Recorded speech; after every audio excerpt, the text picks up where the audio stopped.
Welcome to My Long Island TV. From Manhasset to Montauk, we have traveled our communities to bring you the following events.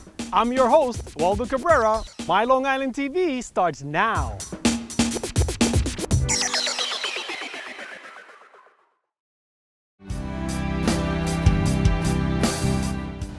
ORT's impact during and after the Holocaust is well documented.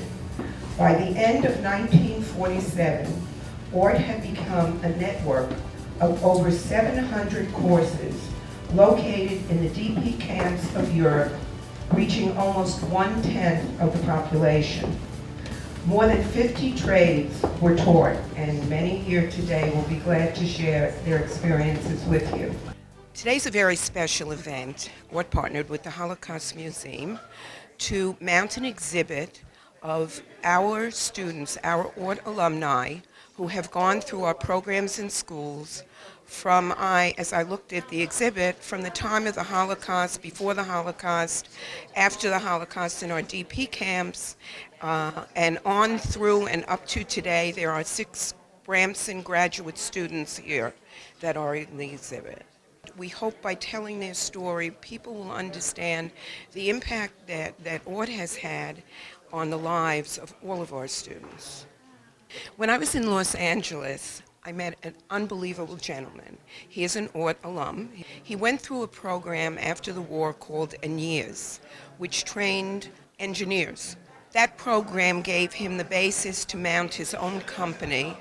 He never forgot, and he recently donated, I believe it was $15 million, to start ANIAS 2, so that in young adults, they would have the ability to experience this kind of education.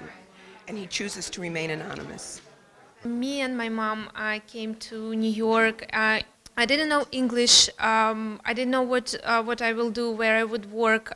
So I needed to go and to continue my education. I studied business management program over there, and I finished it at 2012. And it's actually gave me opportunity to continue my education for bachelor's degree, and I also working at Abrahamson College now in financial aid office. Coming from a homeschool background in Omaha, Nebraska, to just being basically fresh in New York, it was a huge experience for me. My mom is a German Jew. My dad is from Egypt originally. I got involved in the ORT program because originally when I moved to Crown Heights, I went to the yeshiva system, and when I was coming out of yeshiva, I really wanted to mix in my Jewish studies with college studies. And my rabbi at the time had a program that was running in sync with Abrahamson ORT College, a program where I would get my rabbinical degree. At the same time, I'd be able to study for my associates. I graduated from ORT in Jerusalem in 1954.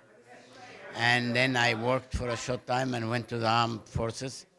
And then later on, after the army, I went and worked for the Israeli Air Force, being given all the preparation at ORT to work in instrumentation at the lab in the Air Force. To prevent as few losses of young children, and I was a child at that point, like 12 or 13, not even 13, I was 11 and a half to 12.